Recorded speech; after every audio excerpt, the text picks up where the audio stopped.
Boa noite, tudo bem com vocês? Vamos iniciando a nossa live de hoje. Vamos ver quem está entrando aí na nossa live. Vou pedir para que vocês dêem um feedback, por favor. Se vocês estão ouvindo bem, se a imagem está boa. Vou pedir a ajuda de vocês, tá? Vão colocando aí nos comentários se vocês estão me ouvindo bem. A Sandra, dá um feedback para mim, Sandra, se você tá me ouvindo. A Pati, tá me ouvindo bem, Pati? O áudio tá bom?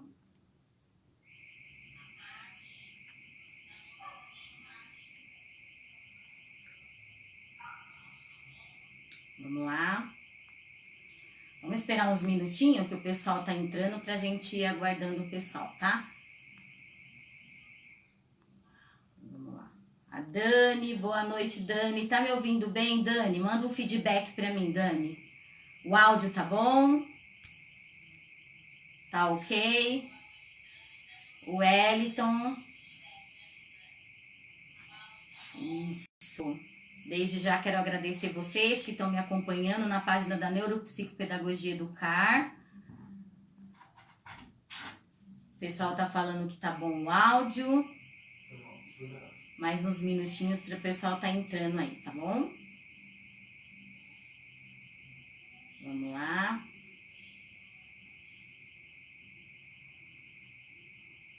Minhas companheiras de trabalho, obrigado pela força, incentivo. Isso aí, o áudio tá perfeito, a Dani já aprovou, então... Isso aí. Vamos lá.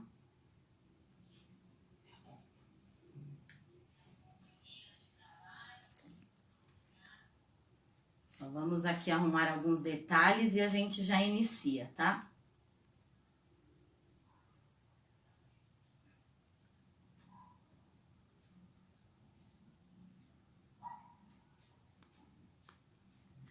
Mais uns 2 minutinhos a gente já inicia com o nosso tema de hoje, tá? A gente vai estar trazendo o tema aí, é o professor e os desafios da inclusão, né? É um tema bastante amplo, mas a gente vai tentar fazer o máximo possível para que a mensagem, né, seja passada de forma clara e esclarecer algumas dúvidas e até trocar uma experiência mesmo da vida de professor, que a gente sabe que não é nada fácil, né? Temos aí vários professores me acompanhando, estudantes de pedagogia. Quero também agradecer vocês aí que estão acompanhando a página da Neuropsicopedagogia Educar.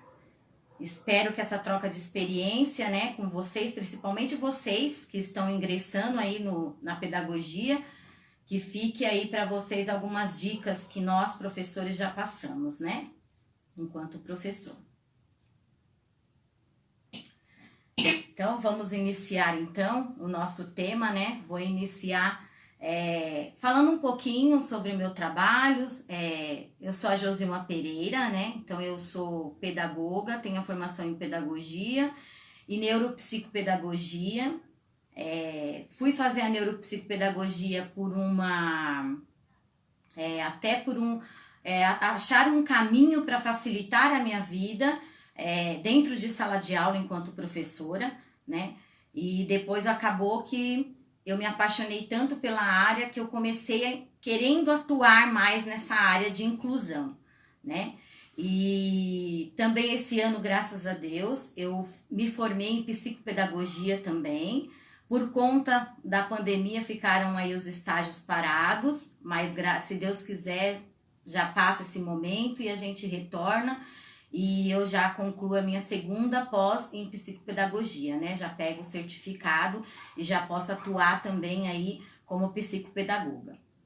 Eu atuo na área há 18 anos, na área da educação, já fazem 18 anos.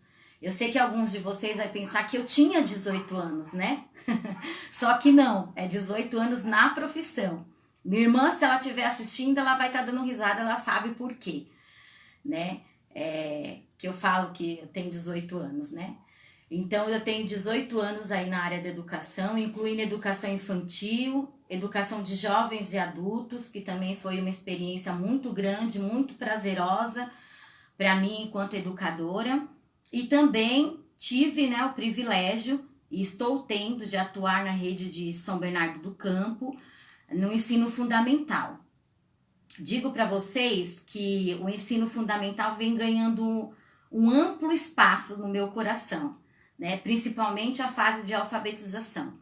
É muito gratificante, não que a educação infantil não seja, né? Mas assim, quando você se depara com outras fases, você acaba se identificando com algumas delas. E eu me identifiquei muito com o ensino fundamental 1, e é onde eu atuo. Já tem 2 anos que eu atuo com o primeiro ano, a fase de alfabetização, e assim é muito gratificante, tá? Então, um pouquinho aí do meu decorrer enquanto profissional, enquanto a minha história de professora, que eu tenho muito orgulho por essa profissão. Eu acho que foi uma das minhas melhores escolhas que eu tive, foi escolher ser professora. Tenho muito orgulho de dizer que eu sou professora, que eu sou educadora, tá? Então agora a gente vai estar entrando um pouquinho aí no nosso tema, o professor e os desafios da inclusão, né? Então, antes da gente falar da inclusão, a gente precisa se basear em leis. E quando eu atuei, comecei no curso de magistério, lá em 99, 2000, eu entrei tendo uma visão sobre a inclusão. E hoje, com um embasamento mais profundo, né? Pude me embasar mais, ter mais conhecimento, eu tenho uma outra visão sobre inclusão. A inclusão, ela vai além do que a gente pensa, do que a gente imagina, né? Então, eu trouxe aqui 2 trechinhos são várias leis que a gente tem, né? Que a gente se baseia aí, principalmente na área da educação. Mas eu vou estar lendo 2 trechinhos para vocês, para a gente estar iniciando. Então, eu trouxe aqui um trechinho da LDB, que é a Lei de Diretrizes e Bases, né, da Educação, que apoia os professores, né, e a educação como um todo, que diz assim: temos que garantir o atendimento educacional especializado gratuito aos educando com necessidades especiais. Frisem bem essa parte, necessidades especiais. E trouxe um trechinho também da Constituição de 88, lá no artigo 208, que fala que a gente tem que priorizar o atendimento educacional especializado aos portadores de deficiências. Então, veja, nas 2 leis, eles trazem pra gente necessidades especiais e portadores de deficiências. Quando eu ingressei no magistério, a gente quase não ouvia se falar em inclusão.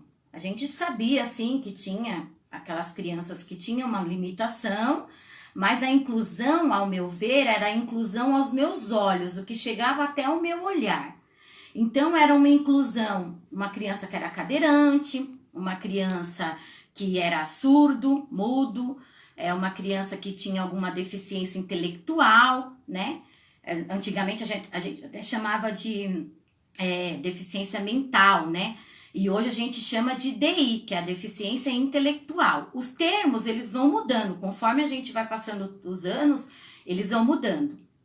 E quando eu ingressei no magistério, na escola onde eu fazia magistério, eu me deparei com uma sala especial.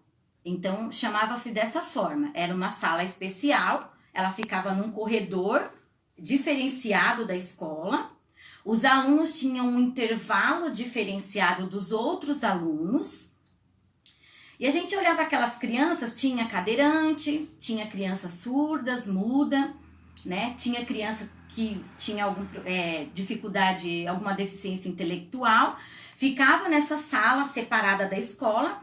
E essa foi a primeira visão, o primeiro contato que eu tive com a inclusão. Então, ao meu olhar, a inclusão, a gente até pensava que era uma forma de proteger esses alunos, deles poderem, né, se defender diante um ambiente de escola que a gente sabe que é enorme, com várias idades de criança, nessa escola tinha várias idades. Então eu me deparei com esse tipo de inclusão, uma sala especial onde eles entravam na escola, iam direto para aquela sala, tudo deles eram separados, né? E aí eu, né, comecei o magistério, fiz o magistério e essa era a minha visão de inclusão. Iniciei a carreira, né? Logo de início eu fiz 1 ano de magistério, logo comecei a atuar na área. E veio os desafios, eu como professora, né? Então eu digo para vocês aí, estudantes de pedagogia, que eu sei que tem bastante meninas aí me acompanhando, estudantes de pedagogia, que a gente só aprende a ser professor na prática, dentro de sala de aula. Porque a teoria, enquanto a gente lê, enquanto a gente estuda autores renomados, a gente é tudo maravilhoso, para tudo tem solução. Mas você só aprende a ser professor quando você está dentro da sala de aula, quando você está atuando, quando você se depara com esses desafios e você tem que se virar nos 30 e tem que dar conta, né? Então, o meu primeiro desafio de uma inclusão, na época eu não sabia que era inclusão. Eu fazia o magistério, mas olha como que é, você está despreparado, a gente não tem uma cartilha, né? As crianças não vêm com uma cartilha para a gente apertar os botões e saber o que elas têm, né? Quais são as dificuldades que elas apresentam. Então eu me deparei com um aluno de 3 anos, ele tinha um grau muito forte na visão, ele usava um óculos que quase a gente não enxergava os olhos dele, e ele chegou para mim, era um aluno meu, de 3 anos de idade, só que assim, a escola não tinha nada adaptado para ele. Hoje, ao avaliar ele, eu sei que ele era um aluno com baixa visão, que ele teria que ter coisas adaptadas para ele. Então, ao se alimentar, ele... às vezes ele ia se locomover para um lugar para outro, ele acabava esbarrando em algum lugar, mesmo de óculos. Então ele era baixa visão mesmo. E eu tinha que aplicar algumas atividades de pintura, então ele tinha dificuldade, ele trazia a folha muito próxima dele, a gente ia pegar algum brinquedo de monta-monta, ele montava, mas muito perto dele. E assim, eu desenvolvi o trabalho, mas conforme eu achava que eu estava fazendo o melhor para ele. Eu não tinha uma formação, eu não tinha um entendimento que era aquele aluno de baixa visão. E muito menos a escola, muito menos a equipe gestora. Porque a gente também, quando a gente recebeu a inclusão, né, passou a sair daquela sala especial e veio para a sala de aula comum, regular de ensino, a gente não sabia o que fazer com o aluno. E a gente os desafios começaram a aparecer. Então, assim, esse aluno ficou comigo, mas ficou na minha história. Hoje, se eu fizesse um relatório dele, é um aluno de baixa visão, que não tinha nenhuma adaptação na escola para receber esse aluno. Outro desafio, ainda na educação infantil, eu recebi o meu primeiro aluno de 4 anos de idade com TEA, que é o transtorno do espectro do autista, né, que é o autismo que a gente vê hoje. Hoje, graças a Deus, a gente tem muitas matérias, a gente tem muitas reportagens, onde a gente clicar, a gente encontra muitas coisas que a gente pode lidar com essa criança, né? Mas ele era uma criança muito debilitada, ele veio para mim na educação infantil e junto com todas as outras crianças, eu tinha 15 crianças na sala, e esse aluno veio para mim. Ele usava fralda, né? A alimentação dele, eu que tinha que apoiar a alimentação dele, tinha que auxiliá-lo. E hoje, se eu fosse fazer um relatório dele, eu relataria que ele era uma criança autista, ele também tinha algumas outras comorbidades, talvez ele pudesse ter uma deficiência intelectual leve, de grau leve, mas também a escola não estava preparada para receber esse aluno, né? Eu não estava preparada para receber esse aluno. E só que assim, eu tive um apoio muito grande da família. A família já fazia um acompanhamento com ele com a psicóloga. Ele tinha um comprometimento numa perninha esquerda, um problema físico, e ele fazia algumas fisioterapias, né? e fazia fono, mas fora disso a gente não tinha nenhuma instrução sobre o que era o autismo. Eu não tinha nenhuma adaptação para aquela criança na minha sala de aula enquanto um autista. Então, assim, chegava a hora de ir embora, ele ficava nervoso porque a gente guardava os materiais e ele queria já sair embora. Tinha dias que ele gritava, ele ficava muito agitado. Então, assim, tinha dia que eu tinha que deixar um pouco os outros da sala e dar uma atenção maior para ele. Então eu pegava ele no colo, tentava acalmar, mas olha para mim como que foi difícil enquanto professor essa situação, porque os outros alunos também estavam ali. Os outros alunos também precisavam de mim, precisavam da minha atenção, né? Então, assim, são desafios que vão aparecendo que você, professor, tem que buscar. Como eu vou trabalhar com aquela criança? Como eu vou lidar com aquela situação? Ele tá ali, ele é seu. E a gente escuta isso, viu? O aluno é seu. A gente escuta. Então, assim, a gente acaba tendo que buscar por nós mesmos. O professor, ele tem que buscar por ele mesmo, né? É claro que, eu vou deixar bem claro que tem sim gestão que a gente pode contar, que a gente tem apoio, mas é o professor que está ali dentro de sala de aula, é o professor que está atuando ali, é o professor que está vivenciando. Então, por mais que venha uma gestão, que venha alguém de fora para nos auxiliar, é o professor que está ali vivendo aquela situação. Então, foi outra parte de inclusão que eu me deparei, né? Que antigamente, há tantos anos atrás, acho que 7, 8 anos, eu nem poderia citar nada de autismo, porque a gente não tinha esse conhecimento, né? E quando eu entrei na rede pública, eu tive uma outra visão de inclusão. Eu comecei a ter uma outra visão de inclusão. Comecei a perceber que o afetivo e a interrelações, elas estão totalmente entreligadas, diretamente com o processo de ensino-aprendizagem. E se o aluno não está bem emocionalmente, não tem como ele evoluir na aprendizagem, não tem como ele passar à frente, não tem como ele aprender, né? Não tem como um aluno ele não estar bem emocionalmente, ele sentar numa carteira e o professor querer que ele aprenda. Então, foi aí que eu me deparei com uma inclusão além daquilo que eu imaginava. A inclusão era além dos meus olhos. Não era eu olhar para uma criança e ver ela com uma deficiência física, ver ela com uma deficiência mental, um comprometimento, que era só ela que era inclusão. Eu passei a entender que a inclusão também era para me observar em outros alunos, em outros aspectos. E foi aí que eu comecei a me interessar um pouco mais sobre a questão da inclusão, né? E como o professor não para de ser desafiado, eu tive o meu desafio, meu primeiro desafio. Quero até mandar um beijão aí, não sei se eles estão me acompanhando, o pessoal da Escola Janete Mali, que foi a primeira escola que eu ingressei na rede pública de São Bernardo. Quero mandar um abraço para todos vocês. E eu aprendi muito nessa escola, vim de uma experiência de educação infantil para o fundamental, e essa escola me acolheu e eu cresci muito enquanto profissional nessa escola. E foi aqui que eu me deparei com o meu primeiro desafio numa nova visão de inclusão.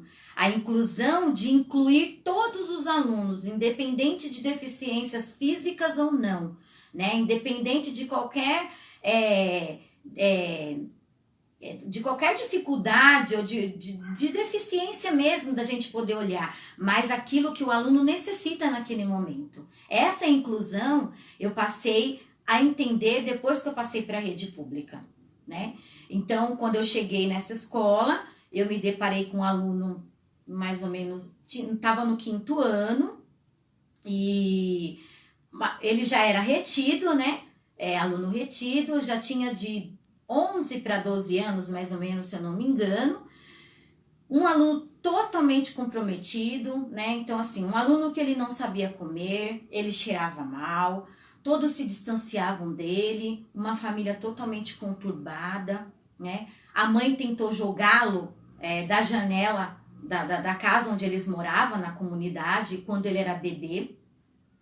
E isso ficou tão marcante na vida dele que quando eu entrei na sala de aula a primeira vez, o primeiro dia, ele veio e me contou isso. Ele me contou de uma forma triste, mas como se fosse uma coisa super natural. Para ele aquilo já tinha virado naturalmente, né? Ele poder fazer esse relato. Ele fazia desenhos com esse episódio que aconteceu na vida dele. Ele desenhava uma criança, a mãe, né, uma pessoa jogando. E esse menino era todo comprometido, totalmente comprometido.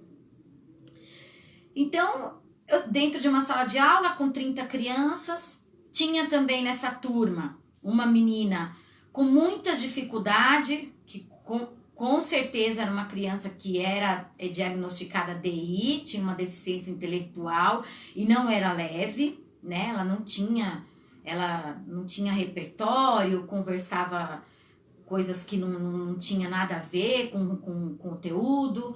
Então, assim, a gente percebia. E também tinha dentro dessa sala de aula uma menina com a autoestima muito elevada, né? Uma menina muito linda, mas a autoestima dela era super top. Então, olha isso, né? São inclusões. E eu tinha que passar por esse desafio e trabalhar nessa sala de aula, com tudo isso que tinha dentro dessa sala de aula. O que eu fiz, né? Claramente que o conteúdo tem que percorrer, mas com esse menino, eu comecei a deixar um pouco de lado o conteúdo. E para mim, eu tinha que fazer com que ele pudesse ter o básico, pelo menos. O básico para que ele pudesse estar diante dos colegas, diante de uma sociedade. Então, eu fui ensinar essa criança a comer, eu sentava com ele na mesa, eu falava para ele que tinha que colocar pouca comida no prato, se ele quisesse, ele repetia, né? Ele falava, cuspia tudo, onde ele comia ficava tudo sujo a mesa. Eu fui explicando para ele que não era assim. Eu conversava com ele no individual, que quando ele levantasse de manhã, às vezes ele fazia xixi na roupa, né? Porque assim, ele tava com o emocional todo abalado. Então, eu falava para ele que ele tinha que tomar banho antes de vir para a escola. Ele vinha com a calça caindo, eu amarrava barbante na calça. Então, assim, eu deixei todo o conteúdo, gente, de lado. E eu fui trabalhar a parte desse aluno, a parte social dele. Eu fui trabalhar a autoestima dele, porque ele não tinha autoestima nenhuma, né? E até calça dele para minha mãe costurar eu trouxe, né? Minha mãe, se ela estiver ouvindo, ela vai lembrar dessa história. Então, assim, eu comecei a me envolver na vida dessa criança, deixando até de ser um pouco a professora, né? Mas entrando um pouco mais na intimidade dessa criança para que eu pudesse incluir ele nesse grupo. Esse grupo que não aceitava ele. Esse grupo que não permitia que ele participasse de uma roda de conversa. Se tivesse um jogo, ninguém queria participar com ele. Então, assim, foi bem difícil. E essa menina que tinha autoestima muito elevada, era uma das meninas que ele tinha uma paixonite por ela. Então, eu também fui trabalhar com ela essa questão dela poder aceitar ele do jeito e a forma que ele era. Então, eu fui, né, pelas beiradas e fui incluindo esse aluno aos poucos. Com a ajuda do professor de educação física também, com a ajuda das nossas coordenadoras, não trabalhei sozinha, né? Algumas colegas também de trabalho que já tinha convivido com ele, dava algumas dicas para que a gente pudesse trabalhar essa questão, mas assim, tá? Eu e esses 30 alunos dentro da sala de aula, né? Com apoio sim, mas qualquer coisa que acontecesse, era eu que estava ali com aqueles alunos. Então, assim, olha quanta inclusão eu tive que trazer, né, e trabalhar para poder incluir aquela criança que era deficiente intelectual, que apresentava uma deficiência intelectual, esse aluno que era totalmente excluído de tudo, né, e de todos, e essa aluna que ela era muito linda, ela postava fotos nas redes sociais, parecia que já era uma moça, né? Então, assim, só que a autoestima dela era... Então, eu tive que trazer ela um pouquinho de volta. Não é assim, né? A gente tem que ir por esse caminho, a gente tem que respeitar as individualidades dos outros, dos colegas.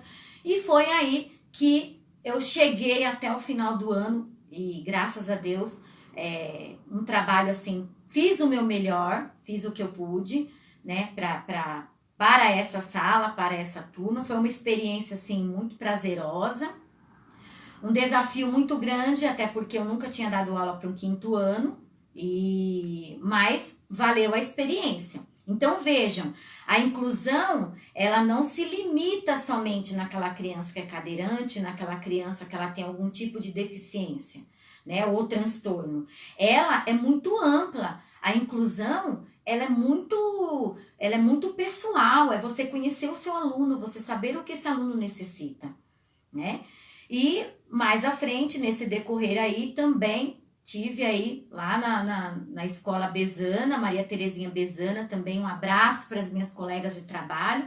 Outra experiência desafiadora também de inclusão, né? Quase igual aí a inclusão desse primeiro aluno que eu citei, mas o problema é que era mais difícil ainda, né? A mãe tinha problema psicológico, a avó tinha problema psicológico, a criança também, e já tinha histórico. Ele foi acolhido por um abrigo, só que ele fugia dos abrigos, e aí eu retornava para a mãe novamente, e chegou para nós aí, para a minha turma de terceiro ano. Era um aluno também muito difícil de trazer ele pra gente, e ameaçava as crianças. E essa ameaça que ele fazia, eu também tinha as outras crianças que estavam ficando recuadas por causa dele, né? Então tinha medo de vir pra escola porque ele ameaçava. Então, tinha medo de chegar perto dele. Então, assim, todas as atividades que a gente ia fazer na sala, as crianças, ninguém queria ser companheiro dele. Então, vocês imaginem como que fica um professor nessa situação, né? E às vezes ele tinha aquela essência de criança dele, às vezes não, ele tinha uma certa malícia. Mas às vezes eu olhava para ele e sentia que ele tinha uma essência de criança e que realmente ele queria só um aconchego, uma hora, uma palavra de conforto. E além de tudo, ele também era agredido em casa pelo padrasto. Então, assim, uma complicação enorme, um tipo de situação difícil para nós, professores, né? E tudo isso é inclusão. Tudo isso é inclusão que eu tô trazendo para você, experiência de inclusão. Porque às vezes a gente se limita muito, né? A inclusão, a gente pensa só naquelas crianças que têm alguma necessidade, que precisa de nós. E aquele aluno, às vezes ele fica lá no canto da sala, né? Às vezes ele passa por um processo os pais estão em separação, e não precisa ir só para a periferia. Eu estou citando aqui o lugar, né, a rede pública que eu trabalho, questão de periferia, mas também tem a rede particular, que a gente sabe que tem envolve bastante essa questão do emocional também, né? Porque assim, quando eu comecei a fazer o curso de neuropsicopedagoga, a gente se depara com professoras de rede particular que conta pra gente essa questão do emocional abalado, né? Então, assim, às vezes aquela criança tá no cantinho da sala, ela tá se guardando, mas ali dentro dela tem vários sentimentos que ela quer colocar pra fora e que ela não consegue se incluir no grupo por conta disso, por conta dessas dificuldades que ela passa, né? Então, assim, separação dos pais, perda, né, do pai ou da mãe. A gente já teve aluno, né, que perdeu o pai e a mãe enquanto pequenos. E tem tantas e outras questões que, se a gente for trazer aqui, a gente vai ficar aí quase igual o Gustavo Lima, 10 horas de live, né? Porque a gente tem muitas experiências que a gente, professor, passa dentro de sala de aula, né? O professor, ele muitas vezes, gente, ele tem sim que fazer papel de pai, ele tem sim que fazer papel de mãe, ele tem sim que fazer papel de família, né? O professor, se você que está estudando pedagogia, você não quer fazer esse tipo de papel, você só quer entrar dentro da sua sala de aula e colocar a lição na lousa e ir embora, impossível, né? Impossível, porque assim, o professor, eu acho que ele é uma das profissões que envolve sentimento, que envolve o olho no olho. O professor é uma das profissões que a criança ela passa metade do tempo na casa dela e metade na escola. E tem outras crianças que passam o decorrer do tempo na escola, em período integral. Ela só vai para casa para dormir. Então ela só tem o contato com a família no final de semana e a parte da noite. Às vezes tem criança que, muitas vezes eu já trabalhei em escola particular, que a mãe tinha que pegar o filho às 19 horas, ele ia dormindo da escola. E quando chegava em casa, ele continuava dormindo e de manhã ela já trazia para a escola de novo, retornava novamente. Então, assim, ser professor é isso. E a inclusão, ela está muito dentro da nossa atividade enquanto professor. Ela é muito forte dentro da nossa profissão. Né? Aí por isso que a gente tem que olhar para o nosso aluno. Tem gente que fala assim, professor, quando ele termina a pedagogia, ele está apaixonado pela profissão. Não é apaixonado, né? Não é que a gente tem romantismo pela profissão, pela educação, mas é que a gente confia que nós estamos ali, que a gente pode fazer algo pelaquele aluno, né? A gente pode fazer algo pelaquela criança, pelaquela família. Quantas e quantas vezes o professor não deixa a família vir até ele e abrir a sua vida pessoal? Quantas e quantas vezes o professor faz papel de psicólogo? Hoje quero dar os parabéns para todos os psicólogos, é dia dos psicólogos hoje. Uma profissão aí que ajuda bastante a gente também aí quanto a parte de inclusão, quanto a esses comprometimentos, né? Então você que é psicólogo, se tiver algum psicólogo aí que estiver me acompanhando, quero aí desejar para vocês sucesso nessa área, né? E que Deus abençoe vocês, tá? Então assim, o professor ele é mil e uma utilidades. A gente fala isso nos nossos corredores de escola, a gente fala que o professor ele é mil e uma utilidades. Ele tá ali, ele vem aquele desafio, vem aqueles contratempos e ele faz com que aconteça. O professor, ele faz acontecer, né? Então, o comprometimento que o professor tem, isso é muito importante.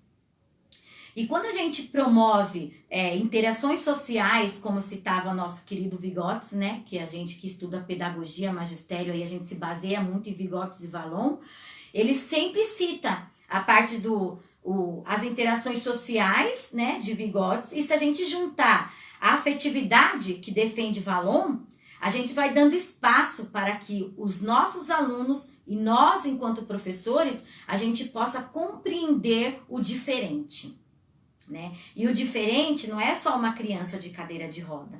O diferente é aquela criança que ela não tem uma estrutura familiar. O diferente é aquela criança que ela tem lá um transtorno, uma dificuldade de aprendizagem, né? A dificuldade de aprendizagem também é uma inclusão e um desafio muito grande, vem vindo muito no decorrer desses tempos para cá, desde que as crianças entraram na educação do ensino fundamental com 6 anos, é um desafio muito grande a aprendizagem, né? O processo de aprendizagem, eles vêm muito imaturo e muitas crianças começam a desenvolver alguma dificuldade de aprendizagem nessa fase. Então, o professor, ele também tem esse desafio. Então, o professor, ele olha para a parte da inclusão como uma deficiência, o professor, ele olha para a parte da inclusão na parte emocional, o professor, ele olha para a parte familiar. Olha quantos desafios o professor tem. Olha quanta coisa para ele poder incluir. E a inclusão é isso. É quando a gente inclui, quando a gente traz esse aluno para o nosso meio, né? Quando a gente não deixa que aquele aluno ele se ache incapaz, né? E o aluno, qualquer pessoa, não é só uma criança. Quando a gente se depara com uma criança ou um aluno que está com a baixa autoestima, né?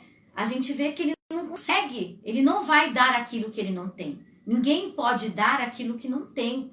né? Então, assim, muitas vezes a gente está se deparando com um desafio enorme agora, as aulas remotas. Então, o professor lá, outro desafio, incluir essa criança nessas aulas remotas. Quantos e quantos professores a gente está ligando para a casa dos pais e a escola, né, imprime atividade, a gente monta e busca e tenta buscar, e as coordenadoras, né, vamos fazer uma busca ativa. Tudo isso é uma inclusão, é você trazer aquele aluno para aquele momento que ele está passando, né? E a gente percebe, a gente que está acompanhando, a gente percebe que muitas crianças não tem ninguém ao lado dela para poder estar fazendo aquela atividade, poder estar concluindo aquela atividade. Então, assim, são realidades que acontecem e que o professor tem que estar ali mediando de cada lado, né? Então, o professor, ele fala com o pai daqui, aí ele tem que arrumar outro jeito para falar com aquele outro pai. Tudo isso é inclusão. Meu olhar de inclusão hoje, ele é totalmente os lados, né, laterais, em cima, embaixo, porque você tem que ter esse olhar. O professor tem que ter esse olhar para a inclusão, né? Então, assim, esse foi um pouquinho da minha experiência que eu trouxe para vocês, do professor e a inclusão, né? Eu espero que a gente se aprofunde cada vez mais nessa questão da inclusão. O ser humano precisa saber que a inclusão, ela não se limita somente a necessidades especiais, às deficiências físicas. Inclusão é tudo, né? Você incluir aquela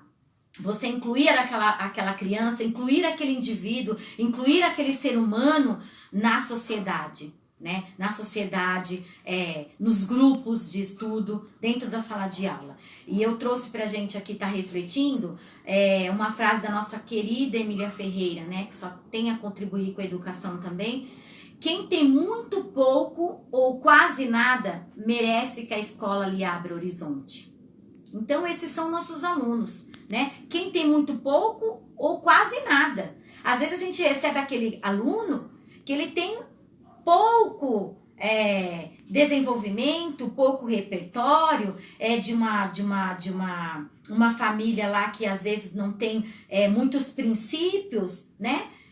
Ou tem outros que não tem quase nada, igual aquele aluno que eu peguei no 5º ano, que nem comer, nem se comportar para comer ele sabia.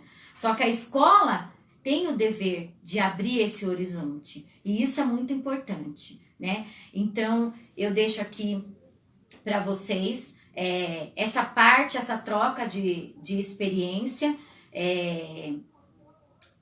A experiência, eu falo que quando a gente troca experiência, a nossa vida profissional, ela dá ela pula um degrau, né? Então, assim, eu não sei tudo, nenhum professor sabe de tudo, a gente vai em busca para melhorar, né? Eu vejo o professor aí fazendo cursos e cursos, extensão, palestra. Por quê? Porque o professor, ele sempre quer estar por dentro e ter conhecimento a mais. E não é porque a secretaria manda, o diretor manda. Não, o professor, ele busca conhecimento para ele próprio mesmo, tá? Eu vou só ler rapidinho aqui. A Dani mandou pra gente aqui. A Dani é uma professora, tá?